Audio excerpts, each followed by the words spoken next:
As regular viewers will know, I'm not exactly someone you'd normally categorise as left-wing. However, I try and appreciate wisdom wherever it comes from, so I think Karl Marx is on the money when he paraphrases Hegel in stating, "History repeats itself, the first time as tragedy, the second time as farce." We can see this truth on the metascale with regards to things like communism itself, something that was supposed to be a utopian ideology that freed mankind, but in fact oppressed them and was all the more murderous. Now, after the Berlin Wall came down, many of us thought that communism was done forever. However, it did return in its woke formation, or perhaps more comedically termed, gay race communism. Although wokeism seemed quite silly compared to mainline communism, it's actually just as destructive in taking apart our tradition and brainwashing our young. We often don't recognise that because we're too busy laughing at it. Yet we also find this truth that history repeats itself on the micro scale. Remember the girl who slept with 100 men in a day and then started crying recently?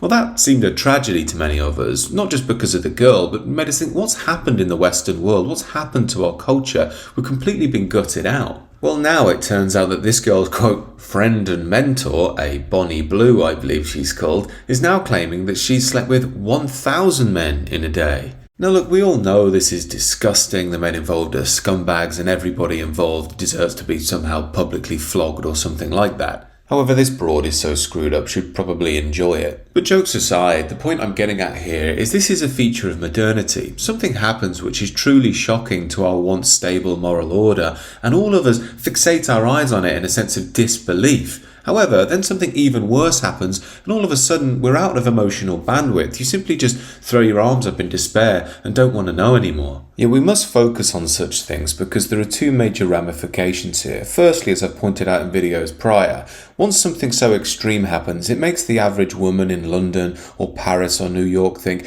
well, sleeping with 3 or 4 men in a week is no big deal. That's actively conservative in this day and age. Yet, of course, that sort of behaviour is very damaging. You may get short-term pleasure from it, whether male or female, but in the long run it leads to degrading society via the lack of families, the lack of connection, the inability to emotionally pair bond, not to mention the raft of STIs. But the more important point to make here starts with why these women do such a thing. Obviously, it's for the money. They've grown up in a hyper-individualistic culture which has informed them that the best thing they can do is amass as much cash as possible and be famous on social media. The driving philosophy behind them is one of ultra-individualism. The idea is, well, she's free to do what she wants to do. If you don't want to do it, just don't get involved. On top of that, it's backed up by this idea of sexual liberation stemming from feminism. Yet herein lays a harsh truth that the modern West simply must wake up to. Individual, quote, freedom always impacts the collective. This girl is a simple example, and the 1,000 men she supposedly slept with, they've been forever tarnished by sexual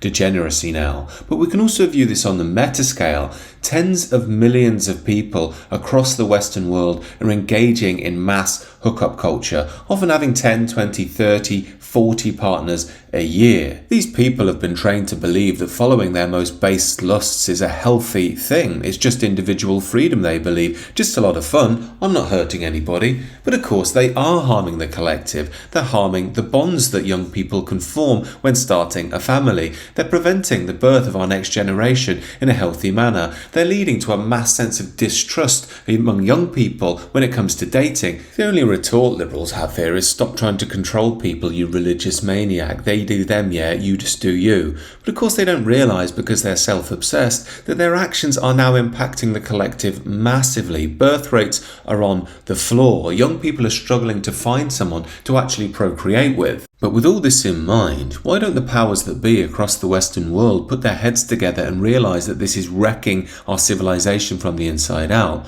Well, the answer to that is very simple. It's because, quote, sexual liberation is actually a form of political control. As Aldous Huxley sagely puts it in his preface to A Brave New World, as political and economic freedom diminishes, sexual freedom tends compensatingly to increase. We can see this happening in real time in the Western world. Individualism, prostitution, hookup culture, pornography, all are rampant, and the results are low birth rates. What that then means is it's the perfect excuse for the globalist powers that be to enforce mass migration into the West. In turn, this mass migration undermines the native culture, the native people, and native religion. It renders once cohesive societies that could stand up for their collective interests as chaotic, disorganized economic zones under the thumb of globalist money power. And if you have the gall to object to any of this, the system has millions upon millions of useful idiots, especially in The Guardian and the BBC, to tell you're evil and a racist and not welcome in modern Britain. Yet most people in the modern West, because they've been divorced from their tradition, don't have the intuitive understanding or the eyes to see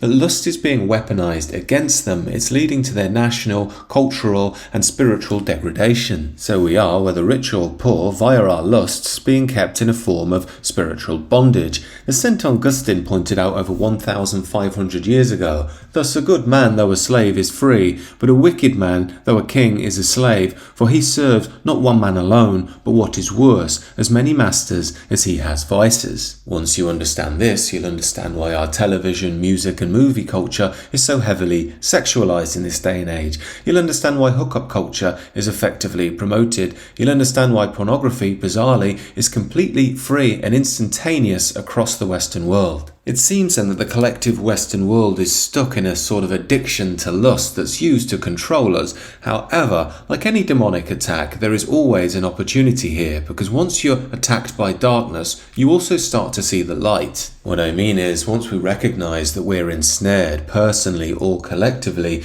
we start to realize that the lofty and logical arguments of atheism won't really help us here. We need to get beyond the bonds of the individual self, beyond the ego, beyond the thought forms of the mind, and open ourselves up to true revolution, which comes in spiritual renewal. It's this spiritual rebirth that realigns us with the driving force that created the beauty of Europe, that gave us our moral and social systems, which charted a path for us to chart our way through anarchy and degeneracy. Now, as regular viewers know, it's very much a mission of mine on the Substack link below to try and help men with this spiritual rebirth, to overcome the darkness of modernity and fulfill their destiny. Do check it out if you'd like. Other than that, do let me know your thoughts about this down below, and do consider subscribing to the channel if you're new.